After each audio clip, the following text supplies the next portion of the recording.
Okay. கிறிஸ்துவுக்குள் அருமையானவர்களே, அருமையான இந்த நாளிலே அருமையான ஒரு அறிமுகத்தை செய்து நான் கூட முதல்ல யோசித்தேன். But ISPF has got a wonderful founder and leader who is very firm in his decision. So I appreciate him personally. And நல்ல வேளைக்காக நான் கர்த்தரை நன்றி செலுத்துகிறேன். ஆமென். எனக்கு அருமையானவர்களே, இன்றைக்கு சில முக்கியமான காரியங்களை நாம் சிந்திக்க போகிறோம். வேதத்திலே நான் ஒரு தலைப்பை நான் தேர்ந்தெடுத்திருக்கிறேன். அந்த தலைப்பை ஏன் தேர்ந்தெடுத்தேன் என்பதற்காக ஒரு வசனத்தை நான் வாசித்து அந்த தலைப்பின் ஆழத்திற்குள்ளே சென்று அதற்கு பின்பு பைபிள் ஸ்டடியா இருக்கிறதுனாலே 66 புத்தகத்திலே ஒரு புத்தகத்தை எடுத்து அதனுடைய பின்னணியங்களை சொல்லி அதனுடைய ஆழத்தை சொல்லி நாம் அதிலிருந்து கற்றுக்கொள்ளுகிற காரியம் என்ன என்பதை நாம் மிக தெளிவாக நாம் பார்க்கலாம். அல்லேலூயா. மிக வாஞ்சியோடு வந்திருக்கிற உங்கள் ஒவ்வொருவரையும் கர்த்தராகிய இயேசு கிறிஸ்துவின் நாமத்திலே நான் வாழ்த்துகிறேன். ஆமென். எனக்கு அருமையான தெய்வ ஜனமே, மிக முக்கியமான ஒரு காரியத்தை நாம் இன்றைக்கு மிக ஆழமாக சிந்திக்க நாம் அழைக்கப்பட்டிருக்கிறோம். நான் முதலடைய சொன்னேன், ஒரு தலைப்பு. அந்த தலைப்பை ஏன் நான் தேர்ந்தெடுத்திருக்கிறேன் என்பதை நான் உங்களிடத்திலே நான் சொல்ல வேண்டும் என்று நான் விரும்புகிறேன். நான் எடுத்திருக்கிற தலைப்பு கர்த்தர் நமக்கு கொடுத்திருக்கிற அதிகாரம், தி ஸ்பிரிச்சுவல் அத்தாரிட்டி. அதான் நான் எடுத்திருக்கிறேன். பட் ஆனா ஏன் இதை நான் எடுத்திருக்கிறேன் என்று முதலாவது நான் உங்களுக்கு சங்கீதம் 107 அதிகாரம் 10-12 வசனங்களை நான் வாசிக்கிறேன். மிக மிக கவனமாய் கேளுங்கள். நீங்க வேற யாராவது வேலை செஞ்சிட்டு இருந்தீங்கன்னா கைண்ட்லி ஸ்டாப் எவ்ரிதிங். நாம் வானத்தையும் பூமியையும் உண்டாக்குனவருடைய வார்த்தையிலே மிக கவனமாக நாம் சிந்திக்க போகிறோம். சங்கீதம் 107 அதிகாரம் 10 வசனம். நல்ல கவனிங்க. தேவனுடைய வார்த்தைகளுக்கு விரோதமாய் கலகம் பண்ணி கமா. தேவனுடைய வார்த்தை, அதாவது என்ன இந்த கம்ப்ளைண்ட் ஆண்டவர் சொல்றேன்னா, நான் என் வசனத்துல என்ன தேவ சித்தம் காரியம் என்பதை எழுதி வைத்திருக்கிறேன். அதற்கு விரோதமாக கலகம் பண்ணி அதெல்லாம் எங்களுக்கு பிடிக்காது, அப்படிலாம் எங்களால வாழ முடியாது, நாங்க இப்படித்தான் இருப்போம், எங்களுக்கு இதுதான் பிடிக்கும், இப்படித்தான் நாங்க இந்த கலாச்சாரத்துலதான் வாழ்றோம், இந்த முக்கியத்துவத்தெல்லாம் நாங்க இருக்க முடியும், அப்படிலாம் எங்களால அப்படி பண்றவங்க. அதுக்கு அடுத்து பாருங்க, இன்னும் அழகான ஒரு வார்த்தை, உன்னதமானவருடைய ஆலோசனையை அசட்டை பண்ணினவர்கள். 2 கேட்டகரி ஆஃப் பீப்புளை பத்தி சொல்றாரு. நம்ம இந்த செய்திக்குள்ள போறதுக்கு முன்னாடி நம்மளை சீர்தூக்கி பார்ப்போம். அவருடைய வார்த்தைக்கு ஆமேன் விரோதமாக, ஆமேன் அப்படியே இருக்கு, விரோதமாக கலகம் பண்ணி, அதாவது we rejected, we won't follow it, இல்லனா we will follow it in our own terms. எங்களுக்கு தெரிந்த அளவிற்கு, எங்களுக்கு பிடித்த அளவிற்கு நாங்கள் போகலாம் என்று தீர்மானிக்கிற அளவிற்கு நாங்கள் அதை அப்படின்ற ஒரு கேட்டகரியை ஆண்டவருங்க சொல்றாரு. அடுத்த கேட்டகரி சொல்றாரு, உன்னதமானவருடைய ஆலோசனையை அசட்டை பண்ணினார்கள். எனக்கு இந்த word was a terrifying word to me. உங்களுக்கு எப்படி இருக்கோ எனக்கு தெரியல. உன்னதமானவருடைய ஆலோசனையை அசட்டை பண்ணினவர்கள். நம்மளை நாமே சீர்தூக்கி பார்ப்போம் பிரியமானவர்களே. இந்த வேதத்தை கற்றுக்கொள்ளுகிறதற்கு முன்பதாக உன்னதமானவருடைய ஆலோசனையை நம்முடைய வாழ்க்கையில, ஒரே ஒரு வாழ்க்கை தாங்க, அந்த வாழ்க்கையிலே நம்ம அசட்டை பண்ணுகிறோமா? அது என்ன பனிஷ்மெண்ட்னு பாருங்களேன். ரொம்ப பயங்கரங்க, நீங்க நினைக்கிற மாதிரி இல்ல. அல்லேலூயா. 11ஆம் வசனத்தை பாருங்க. அப்படி இந்த 2 கேட்டகரியில இருக்கிற ஜனங்களுக்கு பனிஷ்மெண்ட் ஆண்டவர் கொடுக்கிறார். ஏன்னா நம்முடைய தேவன் என்ன செய்வார்? அவர் he is a God of righteousness. நீதியின் சூரியன் அவர். அல்லேலூயா. என்ன பனிஷ்மெண்டா? அந்தகாரத்திலும் மரண இருளிலும் வைக்கப்பட்டிருந்து ஒடுக்கத்திலும் இரும்பிலும் கட்டுண்டு கிடந்தார்கள். யாரு? இந்த 2 கேட்டகரியை பத்தி சொல்லும் போது என்ன அடுத்து, அவர்களுடைய இருதயத்தை அவர் வருத்தத்தால் தாழ்த்தினார். சகாயர் இல்லாமல் விழுந்து போனார்கள். ரொம்ப டெரிஃபைங்கா இருக்குங்க. அதாவது பாருங்களேன், அவர்களுடைய இருதயத்தை அவர் வருத்தத்தால் தாழ்த்தினார். 2 கேட்டகரி. என் வசனத்துக்கு இம்பார்ட்டன்ஸ் இல்ல. 2வது, நான் உனக்கு ஒரு ஆலோசனை சொல்றேன், அந்த ஆலோசனைய இருக்கு, பிடிச்சிருக்கு, நல்லா இருக்கு, அவ்வளவுலாம் நமக்கெல்லாம் அது ஒத்து வராதுங்க அப்படின்னு அஸ்பெக்டை பண்ணுகிறவர்கள் என்று சொல்லப்பட்டிருக்கிறதாகவே இன்னைக்கு நம்ம இந்த ஒரு வெளிச்சத்துல இல்லாவிட்டால் இந்த ஸ்டேஜ் மேல நம்ம இன்றைக்கு ஆண்டவர் நமக்கு கொடுத்திருக்கிற சில அதிகாரங்களை குறித்து நாம் பார்க்க போகிறோம். ஆமென். There are 3 levels of spiritual authority. 3 வகையான ஆவிக்குரிய அதிகாரங்கள் மனிதர் முழுமைக்குமே கொடுக்கப்படுகிறது. அதை நான் உங்களுக்கு டீடைல்டா உங்களுக்கு சொல்றேன். முதல் அதிகாரம் என்ன தெரியுமா? குடும்பத்தில் அதிகாரம். Hallelujah. Authority, spiritual authority at home. அதாவது கணவன், ஆமென், அப்படின்னு ஒரு தகப்பன் அப்படின்னு குடும்பத்துல சில அதிகாரம் கொடுத்திருக்கிறார். ஹல்லேலூயா. இன்னைக்கு நிறைய பெரிய பிரச்சனை என்ன தெரியுமா? நிறைய தகப்பன்மார்கள், குடும்ப தலைவர்கள் தங்களை குடும்ப தலைவர்களாக பாவியாமல், அதன்படி வாழாமல், அதான் என்ன சொல்ல வரேன்னா, அந்த அதிகாரத்தை சரியாக பயன்படுத்தாத அநேக ஆண்களை இன்றைக்கு பார்க்கிறோம். உங்களுக்கு ஒரு ஆச்சரியமா இருக்கலாம், பைபிள்ல கம்ப்ளீட்டா எல்லாமே ஆண்களுக்கு அட்ரஸ் பண்ணி எழுதப்பட்டிருக்கு. ஏன் தெரியுமா உங்களுக்கு? Where men are perfect, women and children will also be perfect. அதான் ஐடியா. ஹல்லேலூயா. எங்கு ஆண்கள் தன்னுடைய சரியான நிலைமையிலே தேவன் அவர்களை வைத்த இடத்துல இருக்கிறார்களோ அப்பொழுது பெண்களும் சிறு பிள்ளைகளும் சரியாக இருப்பார்கள் என்பதே அதனுடைய ஆழமான ஒரு ரகசியமாய் நான் காண்கிறேன். 3 வகையான அதிகாரம். முதல்ல எங்க கொடுக்கிறாரு அதிகாரம்? வீட்டுல கொடுக்கிறாருங்க. நீ நல்லா பாருங்களேன், அவன் ஒரு ஒண்ணும் இல்லாதவன், அவன்லாம் என்ன வேலை பார்த்து என்ன பிரயோஜனம்? ஒரு பிள்ளைகளை வளர்த்துருக்கான், ஒன்னு சும்மா உட்கார்ந்துகிட்டு வெளியவே வெட்டிய டிவி பார்த்துக்கிட்டே சொல்லுவாங்க இல்லையா? அப்படி அதாவது ஒரு குடும்பத்தில் அந்த குடும்ப தலைவன் தேவன் தனக்கு கொடுத்திருக்கிற அதிகாரத்தை சரியாக பயன்படுத்தாமல் அசட்டை பண்ணும் பொழுது அந்த குடும்பம் ஒன்றுமில்லாம போயிருங்க. பிள்ளைகளை டிசிப்ளின் பண்றதுல, ஆண்டவரை குறித்து சொல்லி கொடுக்கறது இல்ல, மனைவியை நேசிக்கிறது இல்ல.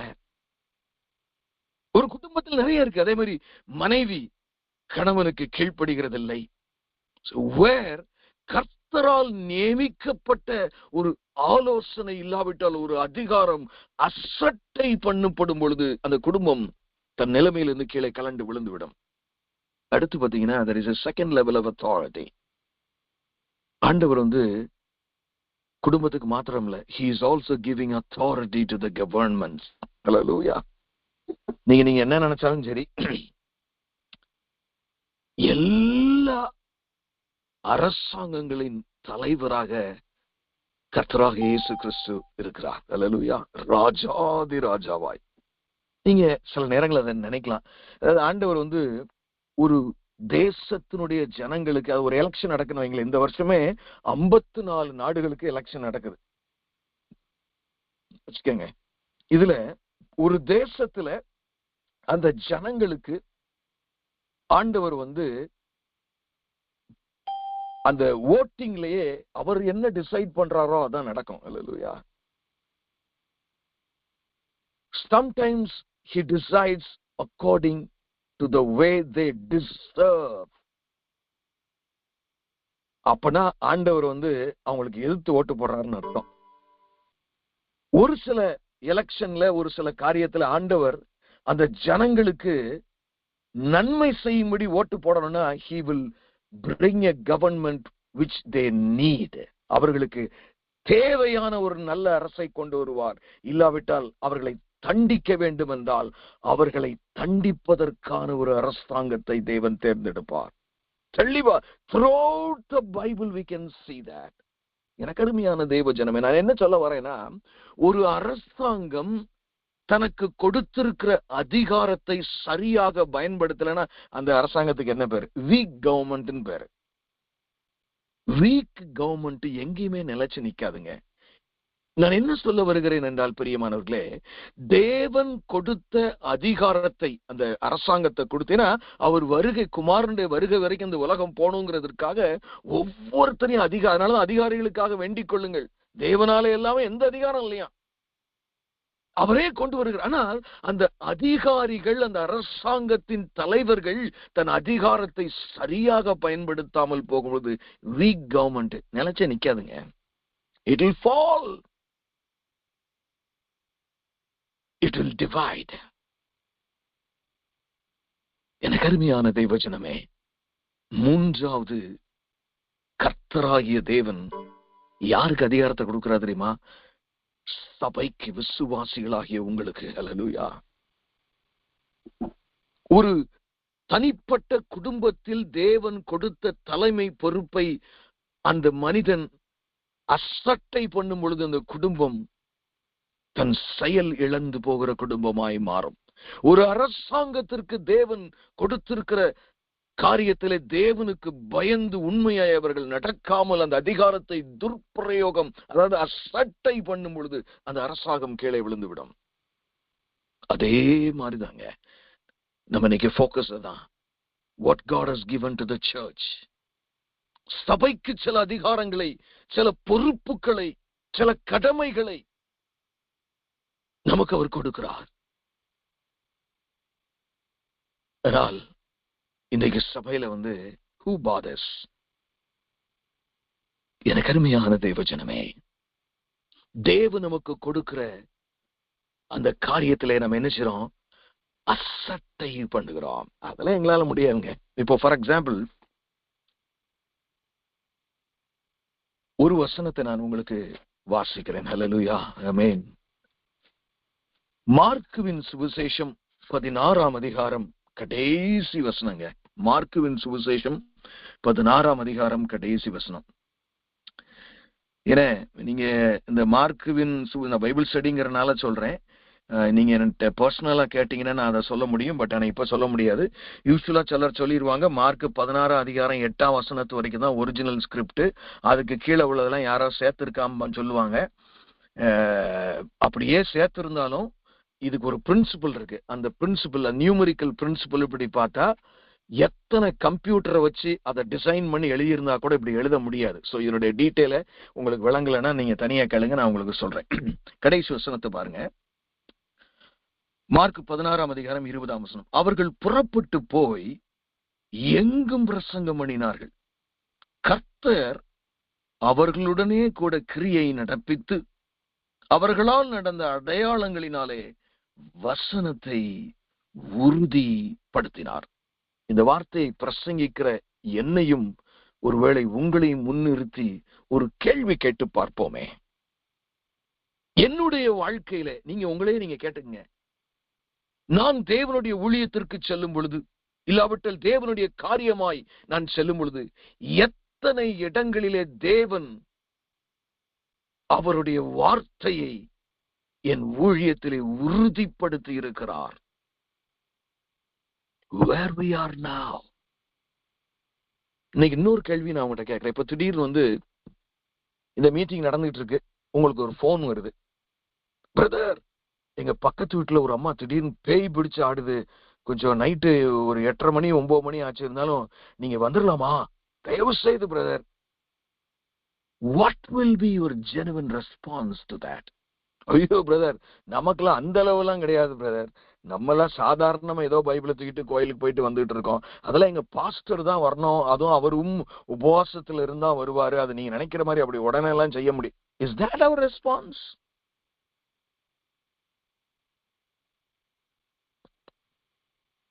What will be your response? What will be your response, precious people? ஜெனுவினா திங்க் பண்ணி பாருங்க. எனக்கு அருமையான தேவஜனமே, அப்போஸ்தலர் 9ஆம் அதிகாரத்திலே பேதுருவை குறித்து சொல்லப்பட்டிருக்கிறது. தபித்தாள் மரித்து போனாள். அவளை குளிப்பாட்டி டிரெஸ் எல்லாம் மாத்தி மாடியில கொண்டு வச்சிருக்கிறாங்க. எல்லாரும் அழுறாங்க. பேதுரு பக்கத்துல தான் இருக்காரு. பேதுரு ஒரு 2 பேர் அனுப்பி, தம்பி நீங்க போய் பேதுருவை கூட்டு வாங்கப்பா. அவர்கிட்ட போய் இவர் கண்டிப்பா அவங்க 2 பேரும் சொல்லி, இந்த மாதிரி தபித்தாள் மரித்து போனாங்க, அது வேதத்துல சொல்லப்படல, இருந்தாலும் சொல்லி போனோம் கண்டிப்பா. ஐயோ, நம்ம மரித்து எழுக்கிற அந்த அளவுக்கு நம்ம அப்படியே சொன்னாரு அவரு. He was an ordinary fisherman. Bible ஸ்கூல்லாம் படிக்கலங்க. He immediately went and knelt down. ஒரு சின்ன ஜெபம், தபித்தாளை எழுந்திருந்தேன்னு சொன்னாரு. எங்கேயா அந்த வல்லமை போயிற்று? எங்கே போயிற்று? அல்லேலூயா. எனக்கு அருமையான தேவ ஜனமே,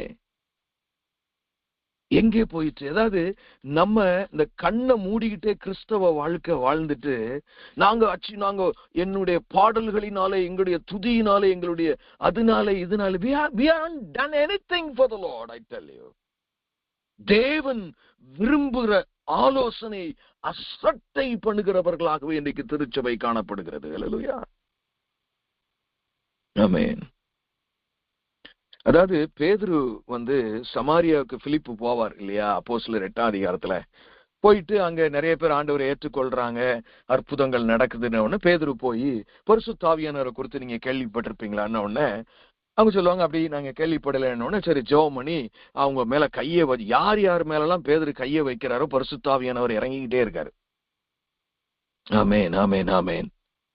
ஏன ஹல்லேலூயா. அத மிக தெளிவாக நாம் வேதாகமத்தில் பார்க்கிறோம் பிரியமானவர்களே.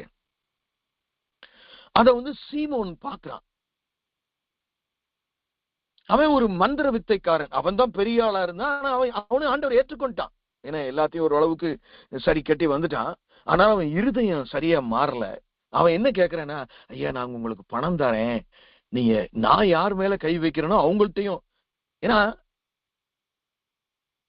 பரிசுத்த ஆவியானவர் இறங்குற கிருபை எனக்கு தாங்குன்னு. அதுக்கு பேதுரு என்ன சொல்றாரு தெரியுமா? பேதுரு அவனை நோக்கி, தேவனுடைய வரத்தை பணத்தினாலே சம்பாதித்துக் கொள்ளலாம் என்று நினைத்தபடியால் உன் பணம் உன்னோடே கூட நாசமாய் போக கடவுது. அதுக்கு அடுத்து ஒரு ஸ்டேட்மெண்ட் தாங்க எனக்கு பயமா இருக்கு. நம்ம எல்லாருமே இப்படித்தான் இருக்கிறோமோன்னு. என்ன சொல்லுது பாருங்க வேதம், உன் இருதயம் தேவனுக்கு முன்பாக செம்மையாயிராதபடியால், அல்லேலூயா, இந்த விஷயத்தில் உனக்கு பங்கும் இல்லை பாகமும் இல்லை. அதாவது அவன் நினைச்சிருந்தா, அவன் ஒழுங்கா ஜெபம் பண்ணிருந்தா, அவன் அந்த காலத்து பேதுரு மாதிரி இருந்திருந்தா, அவன் கை வச்சிருந்தாலும் பரிசுத்த ஆவியானவர் இறங்கியிருப்பாரு. உன் இருதயம் தேவனுக்கு முன்பாக செம்மையாயிராதபடியினால். ஒருவேளை இன்னைக்கு திருச்சபையில் நம்ம நினைக்கிறோம் பெரிய சர்ச்சை ஆவோன்னு. தேவன் உங்களுக்கு கொடுத்திருக்கிற அதிகாரம் எது வேண்டுமானாலும் இருக்கலாம் பிரியமானவர்களே. நம்ம சட்டை பண்ணுகிறோமோ? நான் ஏன் சொல்றேன்னா, I'm just going to read Matthew chapter 16 verses 19. மத்தேயு 16ஆம் அதிகாரம் 19ஆம் வசனம். பரலோக ராஜ்யத்தின் திறவுகோல்களை நான் உனக்கு தருவேன். அது ப்ளூரல்ல வேற இருக்கு, கீஸ் அப்படின்னு இருக்கு. பூலோகத்தில் கட்டுகிறது எதுவோ, நீ கட்டுகிறது எதுவோ அது பரலோகத்திலும் கட்டப்பட்டிருக்கும். பூலோகத்தில் நீ கட்டவிழ்ப்பது எதுவோ அது பரலோகத்திலும் கட்டவிழ்க்கப்பட்டிருக்கும். இன்னைக்கு டிராஜடி என்ன தெரியுமா? இந்த மாதிரி வசனங்கள் வரும்போது அதெல்லாம் முதல் தலைமுறை அப்போஸ்தலர்களுக்கு கொடுத்தது, நமக்கெல்லாம் கொடுக்கல. பிற என்னத்துக்கு அது பைபிள்ல இருக்கணும்? நம்ம எதுக்கு அதை வாசிக்கணுங்க? அன்றைக்கு அப்போஸ்தலர்களை தேவன் சுவிசேஷத்தை சொல்லுகிறதற்காக அனுப்பும் பொழுது அந்த கிருபைகளை கொடுத்தாரு. இன்னைக்கு நம்மளை அனுப்புறாரா அனுப்பலையா? இன்னைக்கும் சொல்றாரு, என்னுடைய ஆவினால் நிரம்பி உலகத்தின் கடையாந்தரம் மட்டும் எனக்கு சாட்சிகளாயிருங்கள் என்று சொல்லி நம்மை அனுப்புகிறார். எனக்கு அருமையானவர்களே, அன்னைக்கு வல்லமையை கொடுத்துட்டு இன்னைக்கு கொடுக்காம இருப்பாரா? Come on, tell me, precious people.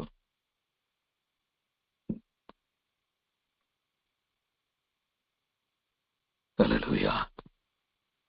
அதாவது உங்களுக்கு நான் ஏற்கனவே சொல்லியிருந்தேன் என்று எனக்கு தெரியவில்லை. ஆனால் there was an missionary in America some time back. அவர் ஒரு ஸ்ட்ரீட் பாய், பிளாக் பாய், அவனுக்கு சட்டை கூட இல்லை, கால் சட்டை போட்டு இருக்கான். அவனுக்கு ஆகாரம் கொடுத்து அதுக்கு அவனுக்கு சுவிசேஷம் சொல்லப்படுது. அவன் ஆண்டவரை ஏற்றுக்கொள்ளுகிறான். அப்போ அவனுக்கு ஒரு பேர் ஆஃப் ஷூஸ் கொடுப்பாரு, ஒரு பைபிள் கொடுப்பாரு. அந்த ஷூ மறுநாளே திருடு போயிடுறேன். அவன் ஸ்ட்ரீட் பாய். அவன் ஆண்டவரை ஏற்றுக்கொண்ட பின்பு அவன் வேதத்தை வேற ஒண்ணுமே இல்லை அவனுக்கு லைஃப்ல, அதனால பைபிளையே படிப்பான். அப்போ அவனுக்கு இயேசு கிறிஸ்து மரித்தோரை எழுப்பினாருங்கிறது அவனால ஏற்றுக்கொள்ள முடியாத ஒரு அதிசயம். அவனுக்கு என்னடா ஏசாமி இப்படி மரித்தோரை எழுப்பி இருக்கிறாரே. நேர அந்த மிஷனரிட்ட வந்தான். ஐயா, நீங்க கொடுத்த பைபிள்ல இயேசு கிறிஸ்து மரித்தோரை எழுப்பினாருன்னு போட்டிருக்கே, அது உண்மைதானா? ஆமா தம்பி, உண்மைதான். இல்ல, நான் இன்னொன்னையும் நான் வாசிக்கிறேன். இயேசு கிறிஸ்து நேற்றும் இன்றும் என்றும் மாறாதவராய் இருக்கிறார்னு போட்டிருக்கே, அது உண்மையா? என்ன தம்பி சந்தேகம்? அதுவும் உண்மைதான் தம்பி. அப்ப நான் உங்ககிட்ட ஒரு காரியம் கேட்கலாமா? ஐயா, கேளு தம்பி. இயேசு கிறிஸ்து நிறைய பேர் மரித்தோரை உயிரோட எழுப்பி இருக்கிறாரு, நேற்றும் இன்றும் மாறாதவர். அப்ப ஐயா, நீங்க மிஷனரிய எத்தனை பேரை செத்தவங்களை உயிரோட எழுப்பியிருக்கீங்கன்னு கேட்டானா. அந்த மிஷனரி தன் முகத்தை கீழே தொங்க விட்டார், சமாளித்தார். அந்த பையன் சும்மா உடல. அதோட அவனுடைய பேரை நான் மறந்து விட்டேன். அவன் என்னென்ன மிஷனரி ஆப்பிரிக்காவே திருப்பி போயிட்டான். ஒரு சைக்கிள் எடுத்துக்கிட்டு ஒவ்வொரு வீடா கதவை தட்டுவான், நாக் த டோர். யாராவது மரித்து போயிருக்கீங்களா? இயேசு கிறிஸ்து உங்களை உயிரோட, நிறைய பேரை மரித்தோரை உயிரோடு எழுப்பின ஒரு மகன். ஆஸ்திரேலியா வரைக்கும் அந்த ஊழியம் பண்ணியிருக்கிறார் அவர். அல்லேலூயா. விசுவாசத்துல அப்படி ஒரு பயங்கர கிங் மேக்கர் மாதிரி. ஒரு சின்ன கேள்வி, நீங்க இவ்வளவு சொல்றீங்களே, வாட் யூ ஹவ் டன்? எனக்கு என்னமோ பயமா இருக்கிறது பிரியமானவர்களே. நம்மில் அநேகர் ஏதோ ஒரு மதத்தை பின்பற்றுகிறது போல மாறிவிட்டோமோ? நான் அறியேன். பரலோகத்தின் திறவுகோல்களை நான் உனக்கு தருவேன், பூலோகத்தில் நீ கட்டுகிறது எதுவோ. அதுக்கு முந்தின வசனத்தை பாருங்க. மேலும் நான் உனக்கு சொல்லுகிறேன், நீ பேதுருவாயிருப்பாய், இந்த கல்லின் மேல் என் சபையை கட்டுவேன். உங்க மேல தாங்க சபையை கட்டுவாரு, உங்க சர்ச் பில்டிங் மேல இல்ல. ஹல்லேலூயா. கல்லின் மேல் என் சபையை கட்டுவேன், பாதாளத்தின் வாசல்கள் அதை மேற்கொள்ளுகிறதில்லை. எவ்வளவு பெரிய opportunity God has given you by the way that he has given you the spiritual authority. பாதாளத்தின் வாசல்கள் அதை மேற்கொள்ளுகிறதில்லை. நீ எதை கட்டுறியோ அது பரலோக ராஜ்யத்திலும் கட்டப்படும். அப்படின்னா என்னங்க அர்த்தம்? நீ விசுவாசத்தோட என் வல்லமையை கொண்டு ஒரு கட்டளை கொடுப்பாயானால், ஏன்னா எல்லாமே அத ஒருத்தனை செத்தவனை நம்மளால உயிரோட எழுப்ப முடியுமா? அதெல்லாம் ஒண்ணும் முடியாது. அவனை ஒரு முடி கூட ஒண்ணும் செய்ய முடியாது நம்மளால. அது இம்மீடியட்டா மேல தூதர்களால் கொண்டு போகப்பட்டு அங்க சாங்ஷன் வாங்கி இம்மீடியட்டா, அந்த காலத்துல பியூன் அவசரமா ஒரு சாங்ஷன் கொண்டு போய் ஆபீசர்ட்ட கையெழுத்து வாங்கி திருப்பி கொண்டு வருவாங்க தெரியுமா? What ever you to. இன்னைக்கு ஆனா நம்முடைய பிரச்சனை தெரியுமா? ஆண்டவரே, என்கிட்ட ஒண்ணுமே இல்லை ஆண்டவரே.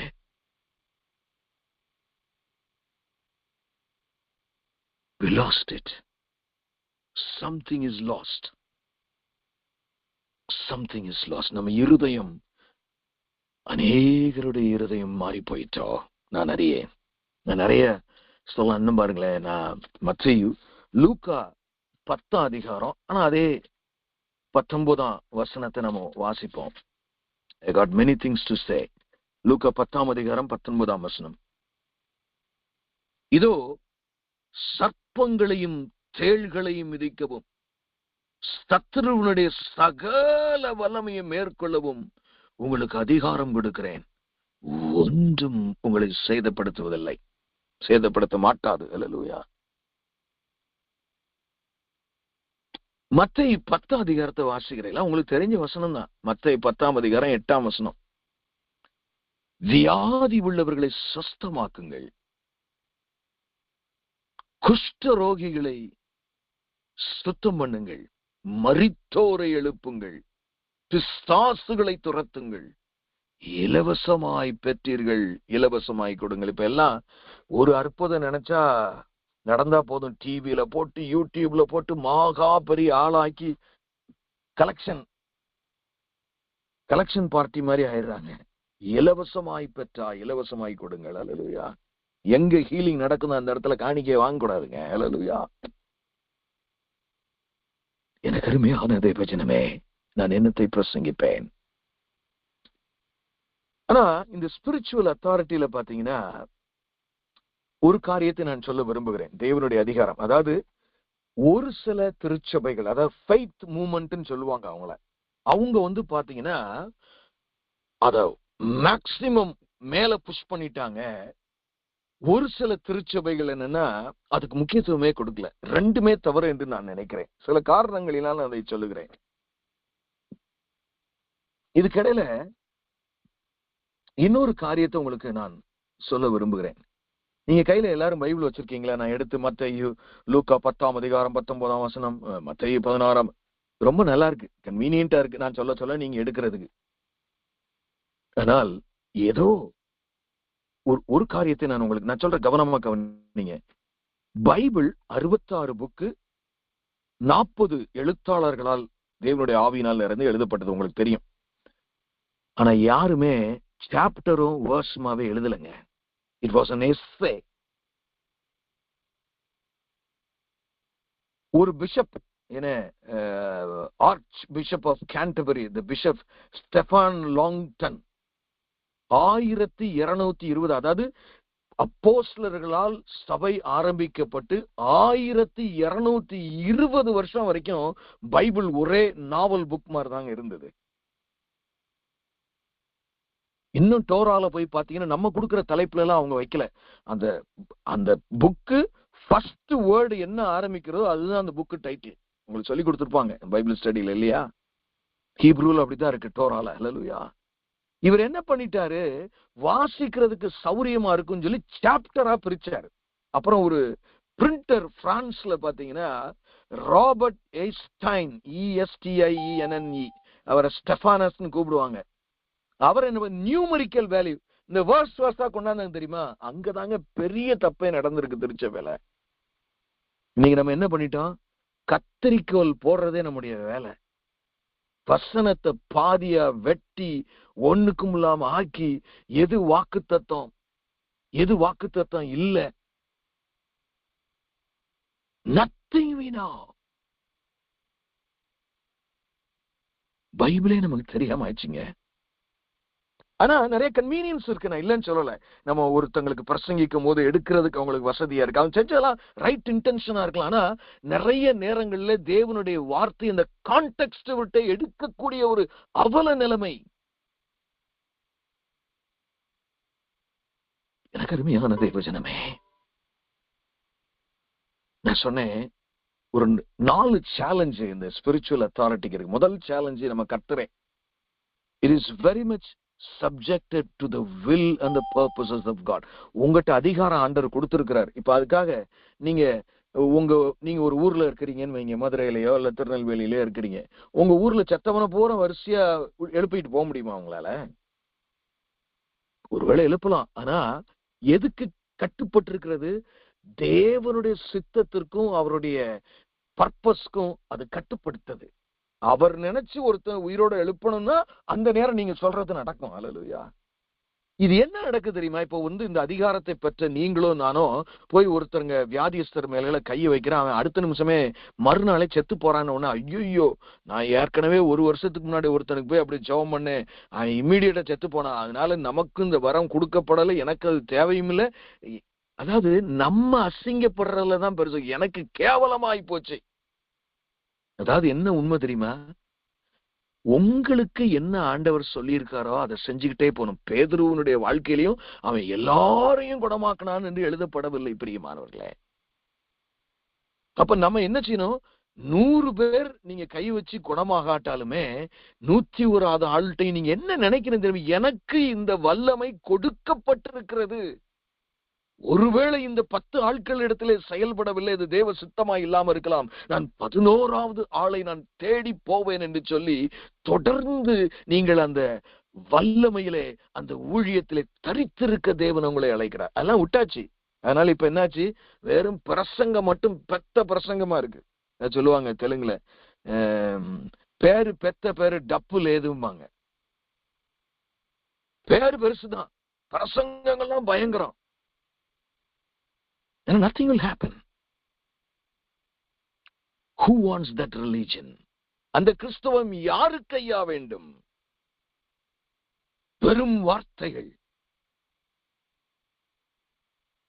எனக்கு அருமையானவர்களே, நாம் தேவன் நமக்கு கொடுத்த சில காரியங்களை அசட்டை பண்ணிவிட்டோம். அப்போ முதல்ல ஒரு சேலஞ்ச் என்னன்னா, கர்த்தரே அவருடைய சித்தமும் காரியத்தின்படிதான் செய்யறாரு, நம்ம சோர்ந்து போகக்கூடாது.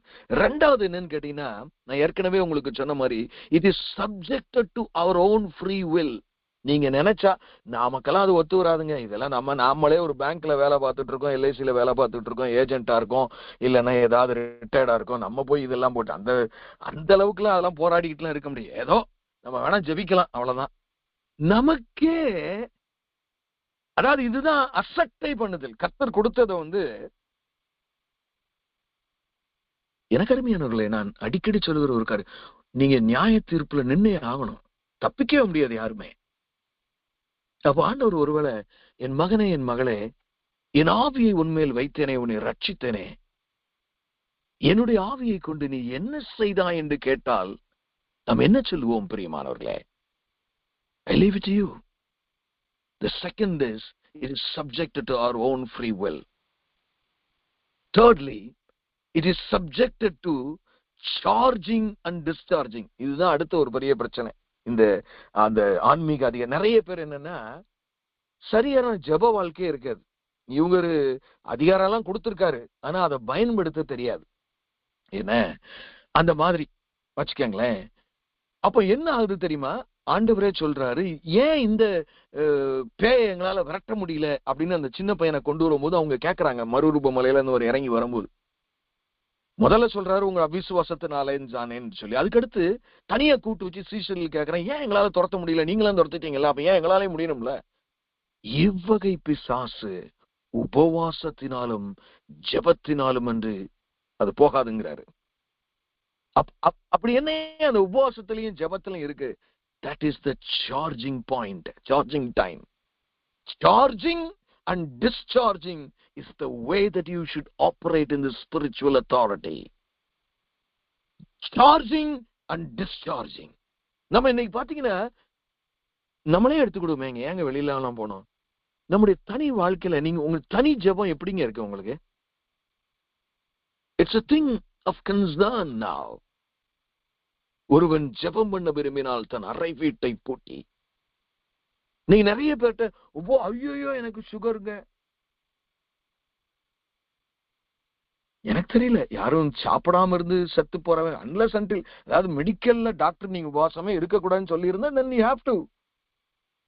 பட் மோஸ்ட்லி நான் நிறைய வாலிபர்களுக்குள்ள சொல்றேன், குழந்தை இல்லைன்னு வருவாங்க, தம்பி நீங்க ஒரு நாள் அண்ணே அதை மட்டும் சொல்ல, என்ன சாப்பிடாம மட்டும் எங்களால இருக்க முடியாது. Then how will you operate? God has given. நாலாவது ஒரு சேலஞ்ச் என்ன தெரியுமா? அந்த அதிகாரத்துல எடுத்து பயன்படுத்துறதுக்கு உண்மை உள்ள ஒரு வாழ்க்கையே கிடையாது. அல்லேலூயா. வார்த்தையில இயேசுவும் அல்லேலூயா துதி மகிமை. ஆனா தாம் பிள்ளைக்கு கல்யாணம் முடிக்கும் போதே டவுரி எங்கேயாவது கிடைக்குமா? எத்தனை, I can tell you several ministers of God in it. சில பாஸ்டர்மாரெல்லாம் தன் மகளை தூண்டி விட்டு இருக்கிற ஒரு வீட்டையும் பிடுங்குற ஆளுக்கு ஊழியக்காரெல்லாம் இன்னைக்கு இருக்கிறான். வாழ்க்கையே இல்லைங்க, தன் இஷ்டத்திற்கு வாழ்ந்து கொண்டு தேவ வல்லமை தன் மூலமாக வெளியே போக வேண்டும் என்றால், I tell you, we are all responsible one day. We will be giving account to God.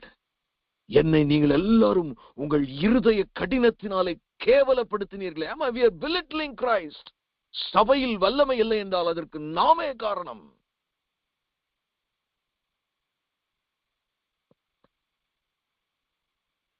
Hallelujah. இப்போ நான் ஒரு சின்ன புக்குக்கு நான் போறேன். I got a few more minutes. For the purpose of explaining spiritual authority, I go back to your book. I go to the book of Esther. எஸ்தரின் புஸ்தகத்திற்கு நேராய் நான் கடந்து போகிறேன். அல்லேலூயா. நிறைய பேர் சொல்லுவாங்க எஸ்தரின் புஸ்தகம் பைபிளே இருக்கக்கூடாதுங்க. ஏன்னா உங்களுக்கு நல்லாவே தெரியும் எஸ்தர் புக்ல யாவே லார்ட் அப்படிங்கிற வார்த்தையே இருக்காது. ஒரு ஸ்டோரி மாதிரி இருக்கும். ஏன்னா it's a challenging thing. Hallelujah. It's a very very challenging thing. ஆமென். அந்த டீடைல்ஸ் நான் உங்களுக்கு முடிஞ்ச டைம் இருந்தா நான் வரேன். இந்த புக்ல பாத்தீங்கன்னா நிறைய பேர் வெளியில இருந்து ஏன்னா நீங்க இது பைபிள் ஸ்டடியில ஒரு எஸ்தரை பத்தி நம்ம கம்ப்ளீட்டா படிக்க போறோம். இந்த எஸ்தர் புக்ல இதை நான் எதுக்காக இந்த எஸ்தர் புக் எடுத்திருக்கிறேன்னா உங்களுக்கு தெரியும் எஸ்தர் ராணி தேவன் தனக்கு கொடுத்த அதிகாரத்தை சரியாக பயன்படுத்தினால் ஒருவேளை அவள் செத்து போகிற சூழ்நிலை கூட இருந்தது. நான் என்ன ராஜா கூப்பிடாம போவே கூடாது, நான் செத்தாலும் சாகிறேன். இன்னைக்கு நிறைய பேர் ஏன் ஸ்பிரிச்சுவல் அத்தாரிட்டி யூஸ் பண்ண, எனக்கு என்னத்துக்கு வம்பு, நான் என் பிள்ளை பொண்டாட்டியில் நிம்மதியா இருக்கேன், இது எனக்கு தேவையா? எஸ்தர் அப்படி நினைச்சிருந்தா இயேசு கிறிஸ்துவே வந்திருக்க முடியாதுங்க. I will come to that. இந்த எஸ்தரின் புஸ்தகத்துல பாத்தீங்கன்னா 5 இடத்துல கர்த்தருடைய நாமம் மறைக்கப்பட்டு எழுதப்பட்டிருக்கிறது. அல்லேலூயா. தெரிஞ்சுக்கங்க. அதாவது அக்ராஸ்டிக்ஸ்னு ஒரு பிரின்சிபல் இருக்கு. அதாவது எப்படின்னா ஒரு வார்த்தை, இது யூதர்கள் இதுல கைதேர்ந்தவர்கள். ஏன்னா அந்த காலத்துல யாவே என்று பேரை எழுதிட்டா மொர்தெகாய் தான் அந்த புஸ்தகத்தை எழுதுறார். எழுதும்போது இந்த புஸ்தகத்துல யாவே என்ன யூதர்களுடைய தேவன் சொல்லி இந்த புஸ்தகத்தை எரித்து அழித்து அதை ஒண்ணுமில்லாம ஆக்கிடுவாங்கிறனால அத கோட் வேர்ட்ல எழுதுறாரு. அக்ராஸ்டிக்ஸ்னா ஒரு வார்த்தையில முதல் எழுத்துக்களா அப்படி கூட்டிட்டு போனா லார்டுன்னு வரும், இல்லைன்னா அதுல நடுவுல உள்ள வார்த்தைகளை கூட்டிட்டு போனா, இது எபிரேய மொழியிலே பார்க்கும் பொழுது வேதாகமத்துல இது இருக்கிறது. தமிழிலே அது எப்படி இருக்கிறது எனக்கு தெரியவில்லை. ஆனால் எபிரேய பாஷையில இருக்கிற எஸ்தர் புஸ்தகத்திலே அது எப்படி இருக்குன்னு கேட்டீங்கன்னா 5 இடத்துல பாத்தீங்கன்னா 4 இடத்துல எஸ்தர் 1ஆம் அதிகாரம் 20ஆம் வசனம், 5ஆம் அதிகாரம் 4ஆம் வசனம், 5ஆம் அதிகாரம் 13ஆம் வசனம், 7ஆம் அதிகாரம் 7ஆம் வசனத்துல இந்த லார்டுங்கிற நேம் இருக்கு. அல்ல எஸ்தர் 1ஆம் அதிகாரம் 20ஆம் வசனத்துல பாத்தீங்கன்னா if you spell backwards the initial letters of 4 successive words Lord னு வரும். அதே மாதிரி பாத்தீங்கன்னா 5:4ல if we read forward the initial letters of the 4 successive words அது ரிவர்ஸ்ல உங்களுக்கு ஃபார்வர்ட்ல வரும், முதல்ல பேக்வர்ட்ல வரும். அது மாதிரி 5:13ல பாத்தீங்கன்னா ஆமென் ஆமென் the final letters of the 4 successive wordsல பேக்வர்ட்ஸ்ல வரும். ஆமென். ஃபர்ஸ்ட் பேக்வர்ட்ஸ்ல வரும் லார்டுங்கிறது தலைகளா இருக்கும், அடுத்து ஃபார்வர்ட் லார்டுனே இருக்கும், அடுத்து பாத்தீங்கன்னா தலைகளா இருக்கும், அடுத்து ஃபார்வர்டாவே இருக்கும். இந்த 7:7ல பாத்தீங்கன்னா the final letters of the 4 successive words பாத்தீங்கன்னா ஃபார்வர்ட்லயே லார்டுன்னு இருக்கும். 4 இடத்துல எப்படி இருக்கு. 5ஆவது இடத்துல எப்படி இருக்குன்னு கேட்டீங்கன்னா இந்த எஸ்தர் புத்தகத்துல யூதர்ங்கிற வார்த்தை எஸ்தர் புத்தகத்துல 38 இடத்துல இருக்கு. 38 இடத்துல இருக்கு. அதுல 32 இடத்துல யூதர்கள் அப்படின்னு மட்டும் இருக்கு. ஏன்னா யூதர்கள் இருக்கு. ஏன்னா அதனுடைய காரியங்களை நீங்க எனக்கு கேட்டீங்கன்னா நான் உங்களுக்கு சொல்றேன். பட் எந்தெந்த வசனம் எனக்கு தெரியும். அந்த 38 வசனத்துல பாத்தீங்கன்னா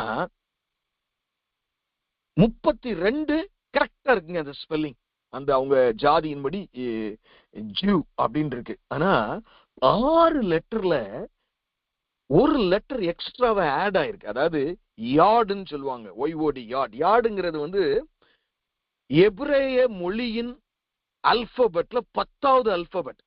ஆமென். எப்படி எபிரேய மொழியின் 10வது அல்பபெட் தான் யார்டு அப்படிங்கிறது. 6 இடத்துல மட்டும் தேவையே இல்லாம இந்த ஒரு லெட்டர் எக்ஸ்ட்ராவா சேர்த்து எழுதப்பட்டிருக்கு.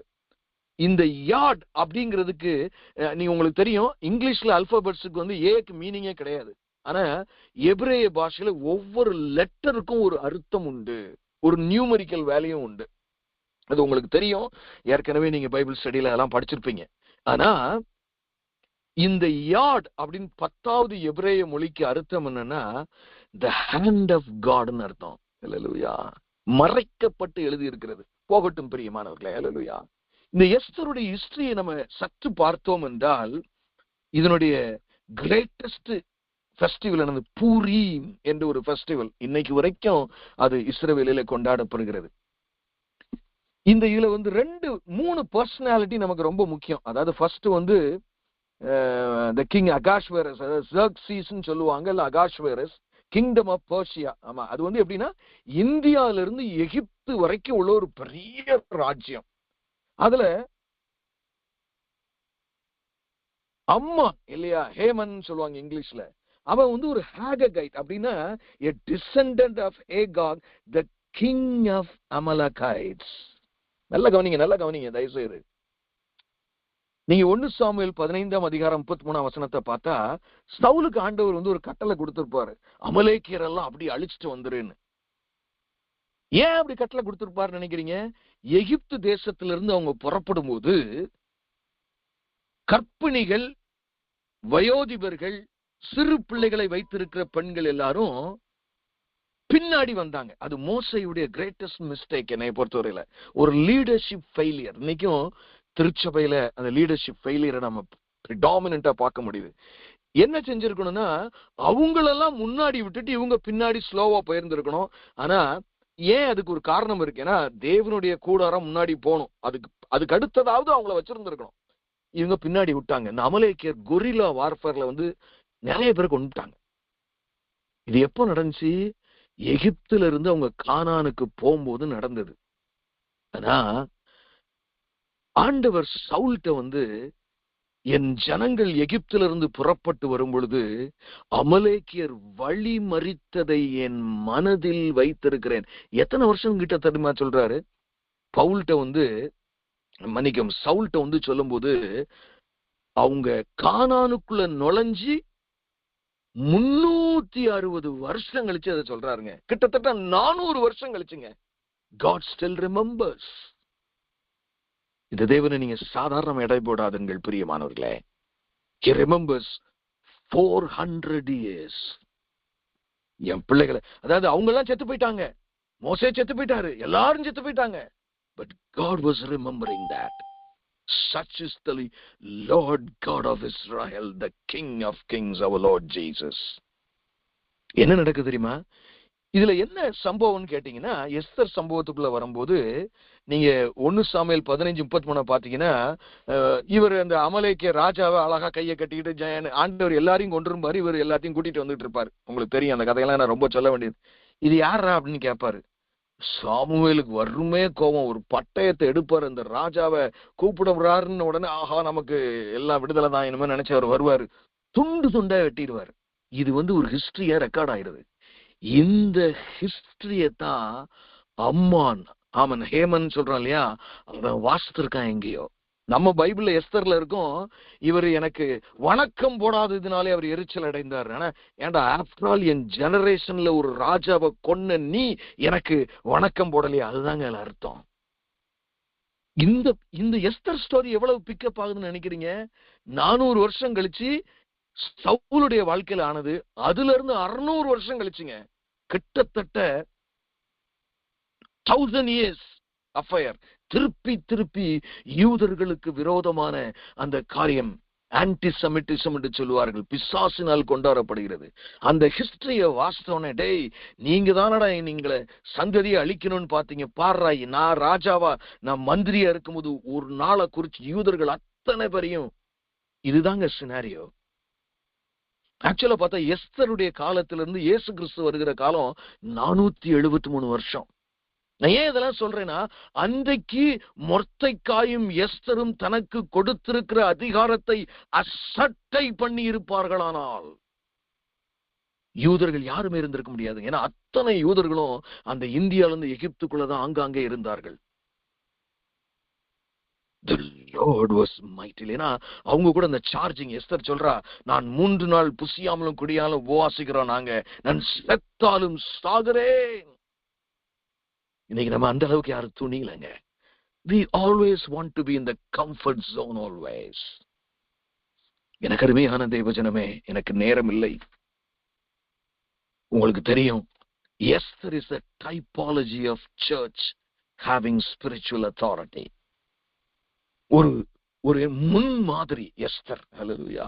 உங்களுக்கும் ஒருவேளை அன்றைக்கு எஸ்தர் தன்னுடைய தேவன் தனக்கு கொடுத்த அதிகாரத்தை பயன்படுத்தாவிட்டால் அத்தனை யூதர்களும் அழிந்திருப்பார்கள்.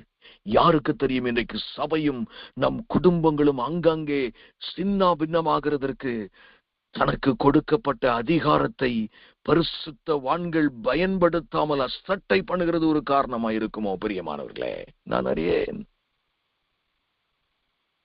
நீங்க நல்லா பாத்தீங்க, Esther doesn't deserve to be a queen. அவ ஒரு குயினா இருக்கிறதுக்கு, ஏன்னா அவர் அனாதை.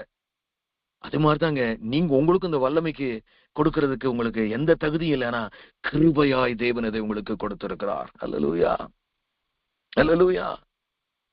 எனக்கு அருமையான அங்க பாத்தீங்கன்னா மொர்தெகாய் தான் எஸ்தருக்கு கைடன்ஸ் இங்க இருந்து அங்கேயும் ஆள் மூலம் அனுப்பிக்கிட்டே இருப்பாரு. இன்னைக்கு நமக்கு பரிசுத்த ஆவியானவர். எஸ்தர் எப்படி அந்த அதிகாரத்தை பயன்படுத்தின? ஞானத்தோடு சரியா காய நகற்றா. ஒரு ஸ்டேஜ் வரும்போது அம்மான கொலை செய்ய வேண்டும் வரும்போது துணிஞ்சு நிக்கிறா.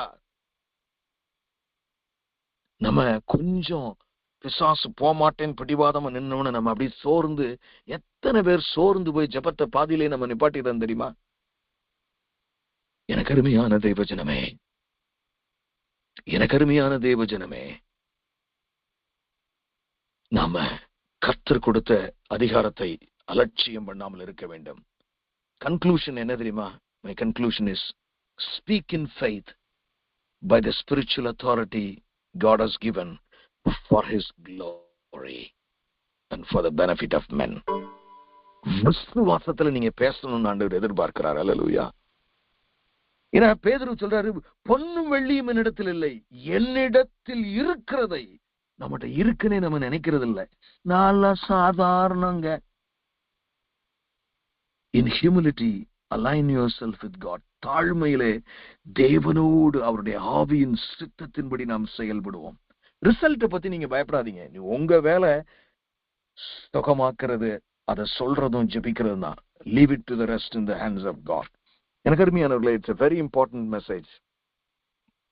எஸ்தருடைய வாழ்க்கை நமக்கு முன்மாதிரியாக இருக்கட்டும். பிரியமானவர்களே, அவர் கொடுத்த அதிகாரத்தை அலட்சியம் பண்ணுவோமானால் நம் குடும்பமும் நம்முடைய விசுவாசிகளின் கூட்டமும் சபையும் நிச்சயமாய் பாதிக்கப்படும் என்பதை உணர்ந்து, ஆண்டவரே, இதுவரைக்கும் நீர் எனக்கு கொடுத்த அதிகாரத்தை நான் பயன்படுத்தாமல் இருந்திருப்பேன், ஆனால் என்னை மன்னியும்.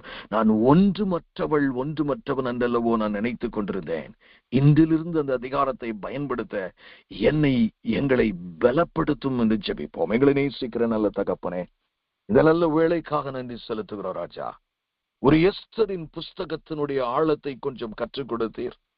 ஆண்டவரை, எப்படி அதிகாரங்கள் எங்களுக்கு கொடுக்கப்படுகிறது, அதை நாங்கள் அசட்டை பண்ணும் போது இழந்து போகிறோம். ஒருவேளை சபை இப்படி வல்லமையற்று போனதற்கு காரணம், ஆண்டவரே, எங்கு போனாலும் அப்போஸ்தலர்களுடைய ஊழியத்தில் அவர்களுடைய வார்த்தையை உம்முடைய வல்லமையினால் உறுதிப்படுத்தினது மீண்டும் எங்களுக்குள்ளே நடக்கும்படி கர்த்தர் கிருபை செய்யுங்கப்பா.